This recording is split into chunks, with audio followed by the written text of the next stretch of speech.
આજે તો આપણે ભરેલી ભીંડી બનાવવાની તો બધીને ભરેલી ભીંડી ખાવાનું મન થયું તો ચાલો આપણે ભરેલી ભીંડી બનાવીએ।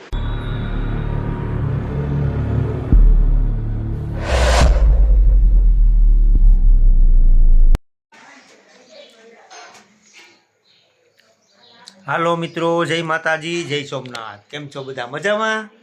માતાજી બધાને મજામાં રાખે। તો ચાલો બરફી ખાવા। 2-4 બરફી મોકલાવું મારા વાલા। ને જીવાબેને સામે રમેશ, મમ્મી રમાવે ને માહિરભાઈને તો અલગ જ ફિલ્મ હોય આખી।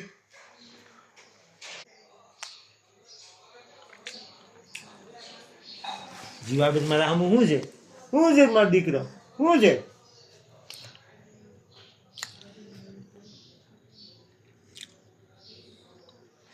હે શું છે? આવડે મોબાઈલના શોખ।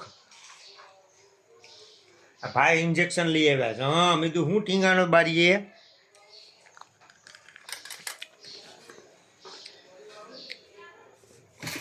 તો શું છે કે આપણે ઓલું પર જેલા સોમનાથ ને બધીમાં ગયા હતા તો જીવાબેન આટલું આ લીધું હતું ઢીંગલો।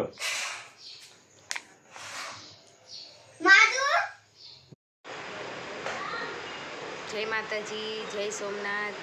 કેમ છો બધા? મજામાં? તો આજે તો આપણે ભરેલી ભીંડી બનાવવાની તો બધીને ભરેલી ભીંડી ખાવાનું મન થયું તો ચાલો આપણે ભરેલી ભીંડી બનાવીએ। કૂણા પપ્પા લઈ આવ્યા મસ્તના ભીંડા, જો મસ્તના કૂણા નાના ભીંડા લઈ આવ્યા પપ્પા। તો હવે આને આપણે બટકા અને એક આગળથી ડીટીયું પાડી નાખ્યું ને એક પાછળથી વચ્ચે ચેકો કરી નાખ્યું અને આપણે બધો મસાલો બનાવી દઈએ। હવે આપણે મસાલો બનાવવાનો છે તો આપણે જો હવે ભીંડાને એવું વચ્ચેથી જો ચેકા થઈ ગયા ભીંડા કરીશ ને હવે આપણે મસાલો બનાવવાનો છે તો જો આપણે ચણાનો લોટ, પછી લીંબુ, પછી આપણે આ મિક્સ ચેવડો આવે છે ને તીખા મીઠા મિક્સ એનો આપણે આ મસાલો ખાંડી નાખ્યો ચેવડો, પછી આદુ મરચાંની પેસ્ટ આવે એ, પછી ધાણા, પછી ખાંડ ને લીંબુ ને ચણાનો લોટ। હવે એને આપણે શેકવાનો છે તો આપણે શેકીને આગળ મસાલો બનાવીએ। તો ચાલો આપણે શેકી નાખીએ। જો આપણું તેલ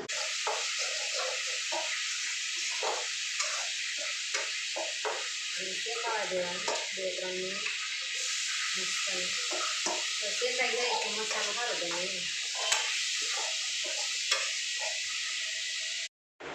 તો જો આપણે ચણાનો લોટ મસ્તનો શેકાઈ ગયો છે તો હવે આપણે તેમાં બધો મસાલો મિક્સ કરી દઈએ। તો આપણે આ ચેવડો ખાંડીને રાખ્યું તો હવે એને આપણે આમાં મિક્સ કરી દઈએ।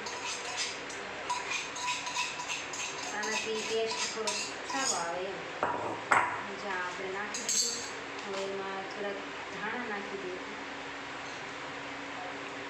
ખાટો તીખો ને મોળો ને એવું હોય તો સારું લાગે એમ। એક આપણે ખાંડ નાખી દઈએ અને આપણે લીંબુ નીચી નાખીએ।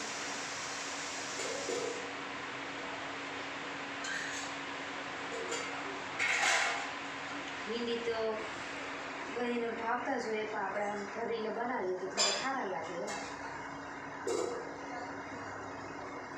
ચટપટું તો બધીને શિયાળાનું બધું ખાવાનું મન થાય, ચટપટું। આપણે લીંબુનો રસ નાખીએ। હવે આપણે આ પેસ્ટ નાખીએ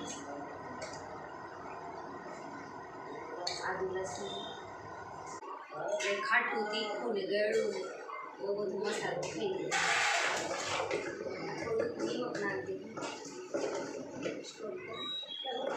તો જો આમાં નિમક ને બધો મસાલો નિમક મસાલો બધો નખાઈ ગયો છે।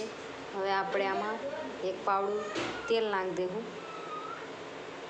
પછી આપણે મસ્તનું આને મિક્સ કરી નાખીશું।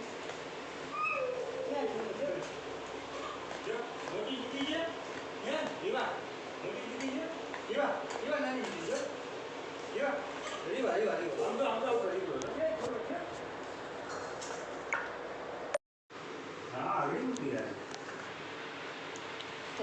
મસાલો આપણો જો મસ્તનો તૈયાર થઈ ગયો છે, ખાટો મીઠો. તો હવે આપણે એને ભીંડામાં ભરી લેવું. ભીંડામાં અને 2 રોટલા પડ્યા. તો મસ્તના જો ભરાઈ ગયા છે ભીંડા. ને હવે આપણે એનું શાક બનાવી નાખીએ.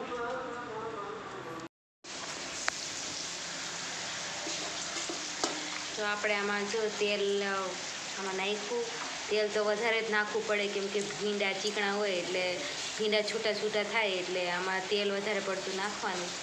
તો તેલ નાખ્યું, પછી લસણને કકડાવ્યું ને એમાં પછી ટમેટા નાખ્યા ને પછી આપણે ભરેલા ભીંડા હતા એ હવે આપણે આમાં છૂટા નાખી દઈએ એટલે મસ્તના ગળી જાય. તો બધો મસાલાનો બધો મસાલો અને બધી વસ્તુ નાખીને થોડી ગળવા દેવું એટલે આગળ પાકી જાય તેલમાં.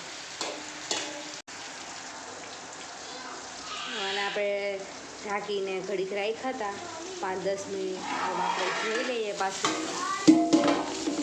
કે ધીમે તાપે અને પાકવા દેવાના અને ધીમે ધીમે હલાવવાના, નકર આમાં આ બધું ભરેલું હોય એ વિખાઈ જાય.